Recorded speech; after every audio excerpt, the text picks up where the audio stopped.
When Anthony Bourdain tragically passed away on June 8, 2018, the world didn't just lose a celebrity chef, it lost a man who had dedicated his life to bringing people together through the universal language of food. The loss was profound, reverberating through the hearts of fans who had grown to admire not just his culinary skills, but his fearless storytelling, his insatiable curiosity, and his deep empathy. Bourdain wasn't just the voice of the culinary world. He was the voice for anyone who had ever felt restless, curious, or hungry for something beyond the ordinary. For many, he was a mentor, an intellectual, and a guide through the chaotic and often misunderstood world of gastronomy. However, despite the glossy image of a jet-setting chef, world-renowned author, and television personality, Bourdain's life was anything but the fairy tale that many imagined. Behind the scenes, the reality was far more complex. While fans cherished the images of Bourdain exploring remote corners of the world, tasting street food in Vietnam or savoring fine French cuisine, the man himself struggled with inner turmoil and personal demons. For years, Bourdain's ex-wife, Otavia Bourdain, had kept quiet about the challenges that defined their life together. Now, as she opens up about their marriage, the public can finally get a glimpse into the life of a man whose brilliance was matched only by the chaos that often accompanied it. Born on June 25, 1956 in Manhattan, Anthony Bourdain was a product of two very distinct worlds. His father, Pierre, was a French Catholic who worked in the classical music industry, and his mother, Gladys, was a no-nonsense editor for the New York Times. With such an eclectic background, Bourdain's early life could have easily leaned toward intellectualism, perhaps a future in literature or music. But Anthony wasn't the type to follow the expected path. Instead of spending his childhood in scholarly pursuits or playing the cello, he was sneaking into restaurant kitchens, tasting oysters off fishing boats, and immersing himself in the gritty, chaotic world of food. Growing up in Leonia, New Jersey, Bourdain's life was far from ordinary. While many of his peers were off enjoying unsupervised freedom, Bourdain found himself confined by the rigid structure of suburban life. He didn't lack love or attention from his parents, but he yearned for something else, something raw, rebellious, and free. That craving came to a head during a family trip to France, where Bourdain tried his first oyster. That one taste was transformative. It ignited a passion for food that would shape the course of his life. After graduating from Dwight Englewood School in 1973, Bourdain gave college a shot, enrolling at Vassar. But the allure of academia quickly faded in comparison to the chaotic energy of kitchen life. He dropped out of Vassar and moved to Provincetown, Massachusetts, where he worked in seafood joints like the Lobster Pot. There, Bourdain found his true calling, not in a classroom, but behind the line in the kitchen. It was gritty, it was fast-paced, and it was full of eccentric characters. It was, in many ways, his new classroom. Bourdain's decision to leave college and dive headfirst into the culinary world marked the beginning of his unique journey, one that would eventually lead him to the Culinary Institute of America, where he sharpened his skills before graduating in 1978. Bourdain's first real foray into New York City's restaurant scene came shortly after, when he ran kitchens at hotspots like Sullivan's on 11th Avenue. Yet, while he could sear a steak and write a mouth-watering menu, it was his ability to tell a story that truly set him apart. Even before he became the global food icon we know today, Bourdain was hustling on Manhattan's Lower East Side, sending unsolicited articles to local literary magazines. One of his first published pieces, a gritty and honest tale about a chef hunting for heroin, was emblematic of the kind of raw and unfiltered voice that would come to define him. Despite facing numerous setbacks, including 2 novels that failed to make much of an impact, Bourdain's passion for writing never waned. He kept pushing, and in 1990 he landed a small book deal with Random House. His first novel, Bone in the Throat, was a culinary murder mystery that, while sharp and witty, barely made a dent in the market. But Bourdain's tenacity was unmatched. He personally funded his own book tour, pounding the pavement to promote his work. His second novel, Gone Bamboo, followed a few years later and flopped just as hard. For most people, these early failures would have been enough to call it quits. But Bourdain wasn't like most people. While the writing world was slow to embrace him, it provided the foundation for what was to come next: television. In 2000, Kitchen Confidential was published, a memoir that pulled back the curtain on the restaurant world with brutal honesty, sarcastic wit, and a deep respect for food and culture. It was a game changer, propelling Bourdain into the public eye and catapulting him to fame. His unique voice, blending humor with hard truths, caught the attention of the Food Network, who offered him his first television show, A Cook's Tour, in 2002. The concept was simple: travel the world, eat everything, and talk about it. While A Cook's Tour only lasted for 2 seasons, it set the stage for what would become one of the most beloved and influential food shows of all time. In 2005, Bourdain found his true stride with Anthony Bourdain. No Reservations on the Travel Channel. Unlike other food shows that focused solely on high-end restaurants and gourmet meals, Bourdain's show was about the people and the stories behind the food. It was about street food, local traditions, and the unexpected beauty found in the most unlikely places. Bourdain's ability to connect with people, from the streets of Hanoi to the kitchens of Beirut, set him apart from the pack. One of the most unforgettable episodes of No Reservations came in 2006, when Bourdain and his crew were filming in Beirut just as the Israel-Lebanon conflict erupted. Stranded in a hotel, Bourdain documented the tension, fear, and humanity of the situation, turning what could have been a tragic travelogue into a poignant exploration of survival and resilience. This episode not only earned him an Emmy nomination, but also solidified his reputation as a storyteller who could tackle complex issues with sensitivity and insight, using food as a gateway to explore deeper human experiences. As much as Bourdain was admired for his fearless exploration of the world, his personal life was just as tumultuous.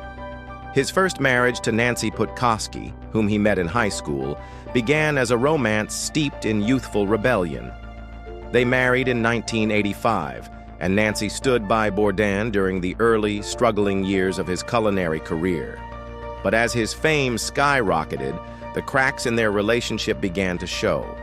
The fame, the constant travel, and the pressures of public life pulled them in different directions. By 2005, they divorced, though Bourdain always spoke highly of Nancy and the important role she played in his life. It wasn't long before Bourdain's life took another turn. In 2007, he met Ottavia Busia, an Italian businesswoman and mixed martial artist, and the two were married soon after. Ottavia was strong, independent, and capable of handling the chaotic whirlwind that Bourdain's life often became. Their marriage, though, was not without its struggles. In many ways, it mirrored the conflict that Bourdain faced in his own life, torn between the demands of fame and the desire for personal peace. In the years following their marriage, Bourdain continued to search for balance, but the pressures of his career and the ever-growing expectations from the public left little room for true personal happiness. Throughout it all, Bourdain remained a voice for the overlooked and the underappreciated. He used his platform to elevate marginalized voices, to explore the world through a lens of curiosity, respect, and humility. His life may have been filled with tumult and complexity, but his legacy, one that has endured far beyond his death, will always be defined by his authenticity, his courage to speak the truth, and his unwavering belief that food was a means of connecting us all. In the end, Anthony Bourdain was not just a chef or a television personality. He was a global citizen who used food as a tool to break down barriers, to tell stories, and to inspire millions. His life was a testament to the power of curiosity, the beauty of exploration, and the unyielding pursuit of truth. While his death was a tragic loss, his impact on the world remains indelible. Bourdain may be gone, but his legacy continues to inspire those who dare to be curious, to seek truth, and to live a life that embraces the world in all its messy, beautiful complexity. Anthony Bourdain, the renowned chef, author, and television personality, was never just another celebrity. His life, full of adventure, culinary excellence, and candid storytelling, captured the hearts of millions. But behind his larger-than-life persona was a man who struggled with the immense pressures that came with fame, love, and the relentless demands of the spotlight. It was through Bourdain's close friend, the celebrated chef Eric Ripert, that he was introduced to Ottavia Busia, a strikingly beautiful woman with a passion for food and an unconventional journey to the world of hospitality. Despite their 22-year age gap, there was an undeniable chemistry between the two. At the time, Ottavia was managing the New York-based restaurant Geisha, and Bourdain, ever the connoisseur of fine dining and the intricacies of restaurant culture, found himself captivated by her. Ottavia's story was anything but typical. Born in a small town in Italy, she initially studied to become a dentist before following a very different path that led her to the U.S. With only $300 in her pocket, she arrived in New York, where she found work in the competitive restaurant industry. Eventually, her hard work paid off, landing her a position as the general manager at Geisha. Their connection grew quickly. Bourdain, ever intrigued by Ottavia's journey, was drawn to her resilience and independence. They bonded over shared experiences in the culinary world, late-night conversations about the trials of restaurant life, and, perhaps most importantly, their shared love for food and culture. Before long, they were inseparable. Their relationship moved fast, with talks of tattoos and future plans. By 2007, Bourdain had not only finalized his divorce, but had also married Ottavia and become a father. His life, which had once been defined by his single, rebellious persona, was now changing.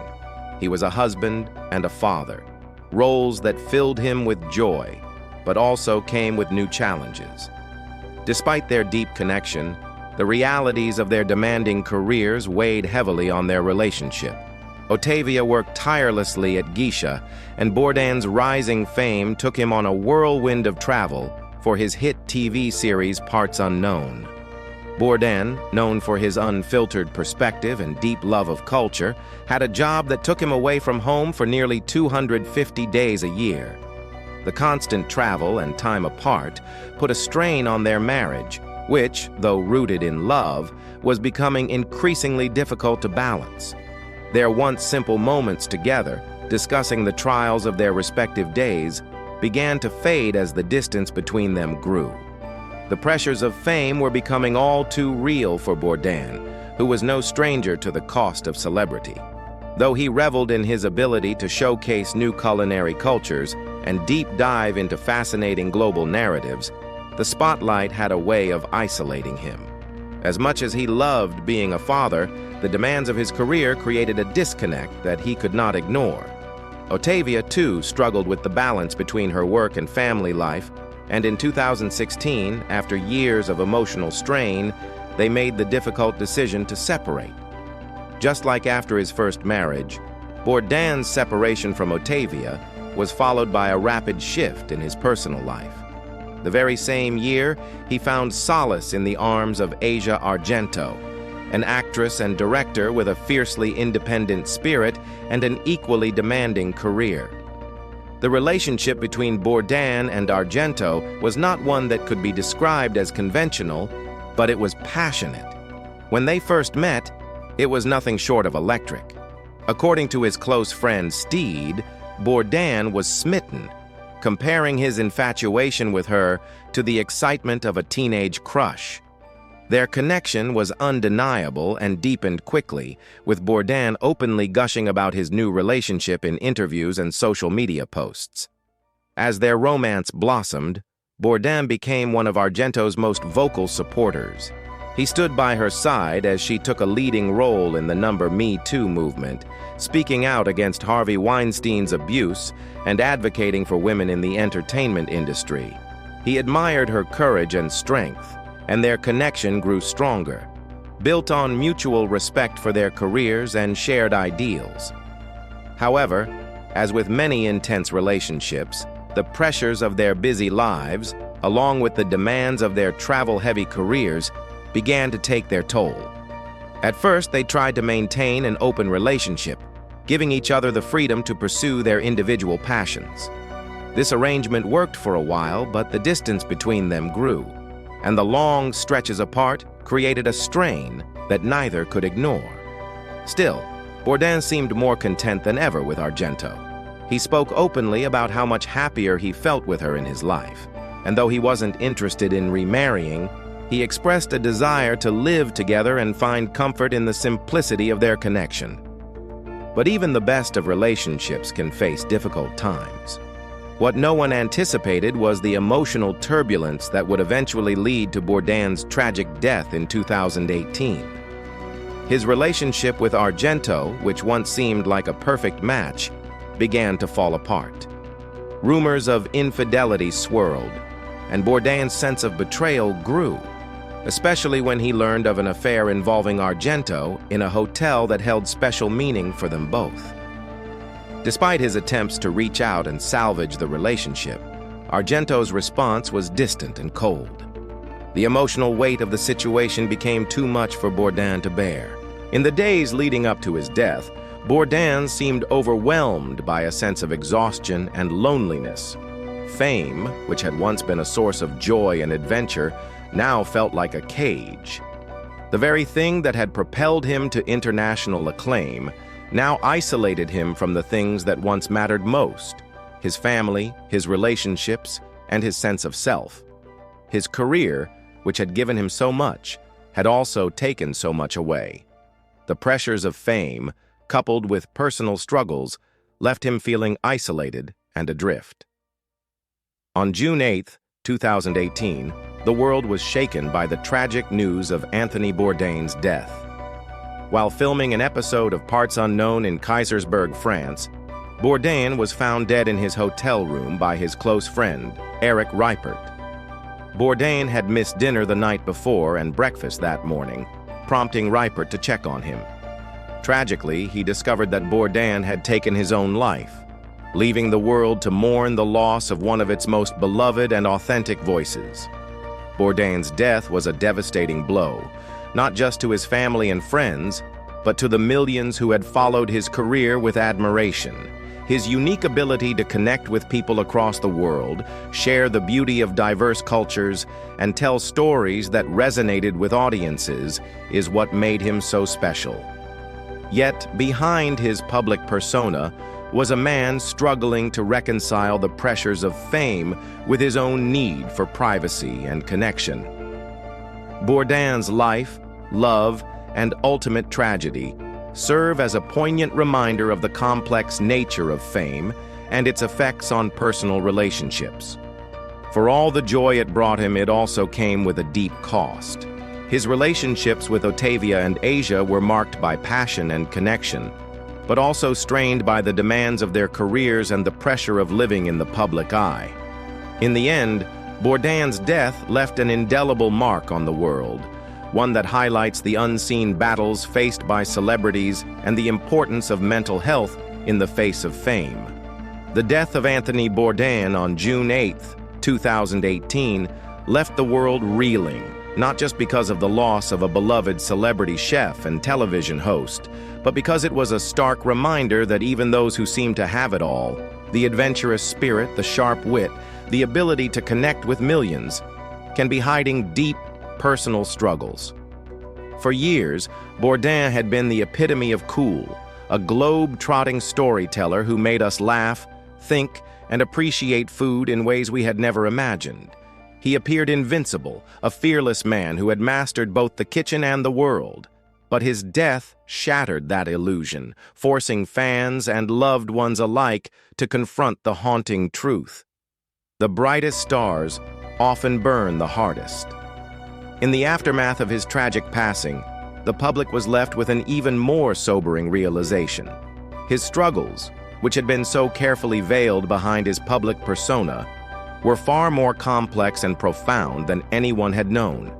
And as if his death weren't painful enough, what followed was an emotional and candid reflection from those who knew him best, particularly his ex-wife, Octavia Bourdain.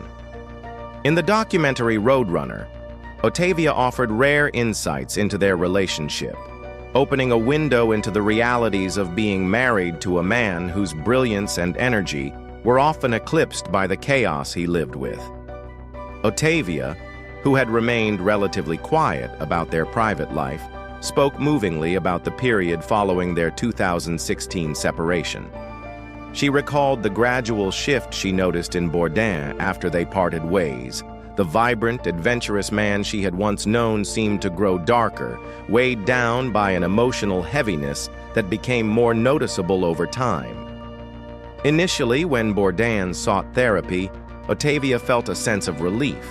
It seemed like a positive step, one that reassured her he was taking the necessary steps to heal. She believed he was managing his struggles, and that perhaps for once he was finding his way forward. However, in hindsight, she admitted to deep regret, confessing that she hadn't kept a closer eye on him during those crucial moments, thinking that he was on the path to recovery when, in reality, he was spiraling. The documentary chronicled the full arc of their relationship, from the moment they met through their mutual friend Eric Reipert, to their marriage, their eventual separation, and the lasting connection they shared even after their divorce. Despite their separation, their bond remained significant, and Octavia spoke about how watching his downward spiral in the years following their split was excruciating. The documentary captured the conflicting emotions that come with caring for someone who is struggling, hoping for improvement, the guilt of stepping back, and the deep heartache of wondering if more could have been done. But what was perhaps most revealing about Bourdain's life, and what still doesn't get enough attention, was his ongoing battle with addiction, a struggle that was both an open secret and an integral part of his raw, unfiltered story. The 1980s, a time when Bourdain was navigating the frenetic and often toxic world of New York City kitchens, saw him caught in a brutal cycle of substance abuse. The chaos of the restaurant industry only fueled his addiction, and at his lowest point, desperation led him to search his carpet for any remnants of crack cocaine he could find. It was a darkness he did not shy away from, even when his public profile skyrocketed with the success of Kitchen Confidential. Anthony Bourdain's candidness about his struggles with addiction was one of the most defining aspects of his legacy. Unfiltered and unapologetic, Bourdain painted a raw portrait of the darkness that accompanied his years of substance abuse. In his memoir, Kitchen Confidential, he detailed the suffocating feeling of being trapped in a downward spiral, where every attempt to escape seemed futile. His addiction was not something he concealed or glossed over. It was as much a part of his story as his culinary genius. Yet, amid the wreckage of those years, there came a pivotal moment of clarity, a decision to change. The transition wasn't clean. It wasn't linear. It wasn't a neatly tied-up story of redemption. Bourdain kicked heroin and cocaine, but, true to his nature, didn't shy away from the fact that alcohol remained a crutch in his life. His journey toward recovery was filled with obstacles, setbacks, and moments of doubt. But that's what made his journey so profoundly human. He didn't present a false narrative of triumph, but rather one of imperfect, messy perseverance. A man who, despite all his flaws, continued to chase his passions, share his story, and ultimately impact the world. What made Bourdain so incredibly relatable to so many, especially to those working in the high-pressure world of professional kitchens, was his unwavering honesty. He never attempted to craft a perfect image for the public. In fact, he actively deconstructed the very notion of perfection. He spoke openly about the struggles with depression that followed him like an ever-present shadow, as well as the dark, persistent thoughts that would cloud his mind. For many, especially those entrenched in the grueling realities of restaurant life, his transparency provided solace. He made it clear that even the most successful figures could be consumed by inner demons. Success didn't shield you from pain, and fame didn't guarantee happiness. In an industry known for its polished facade of immaculate dishes and tight-lipped professionalism, Bourdain became a beacon of honesty. He pulled back the curtain on the chaos and rawness of the kitchen, showing that behind the glamour of celebrity chefs and exquisite food was an often difficult, sometimes heartbreaking reality. His willingness to expose his own vulnerability became a source of strength for those who worked in similar environments and felt silenced by the need to conform to an unrealistic image of perfection. But for all his openness, there was always an undercurrent of tension in Bourdain's life, an undeniable darkness that seemed to linger just beneath the surface. Despite all of his successes, all of the accolades and worldwide fame, he was never free from the struggles that haunted him. His writing and public appearances were peppered with reflections on mortality, loss, and even suicide. These weren't fleeting moments of melancholy or theatrical flourishes to draw attention. They were rather subtle and consistent acknowledgments of a man who was deeply in conversation with his own pain. The specter of death was always with him, like a shadow he couldn't outrun. Even at the height of his fame, when the world seemed to be at his feet, when his shows, his books, and his persona had catapulted him to international stardom, there was no escaping the personal battles that continued to rage behind closed doors.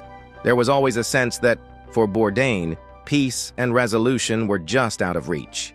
His battles with addiction, depression, and the toll of relentless travel never truly ended. As much as he triumphed, there was always the looming question: could he ever truly escape that darkness? And in the wake of his death, many have grappled with the same question.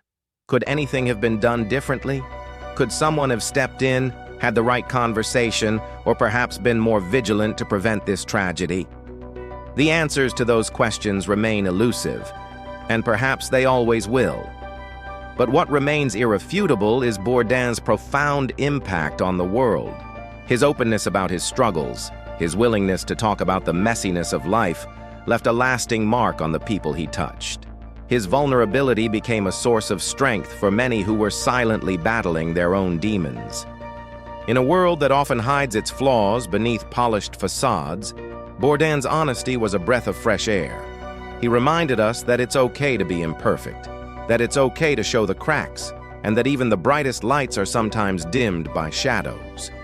Bourdain's life and death serve as a powerful reminder that the people we admire, those who make us laugh, think, and feel, are often carrying burdens that are invisible to the outside world. While we may never fully understand the complexity of his struggles, what we can carry forward is the raw humanity he exposed in his writing, his television shows, and his public persona. His story was not one of an untouchable celebrity who had it all figured out, but one of a man who constantly wrestled with his demons, fought against them, and shared his journey in a way that resonated with millions. Anthony Bourdain's passing left a void in the culinary world and beyond, but his legacy continues to inspire.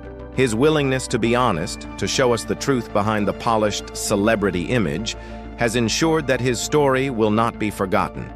The world may have lost Anthony Bourdain, but his influence lives on in the conversations he started, the journeys he took us on, and the people whose lives he touched. His story is far from over. It lives on in us.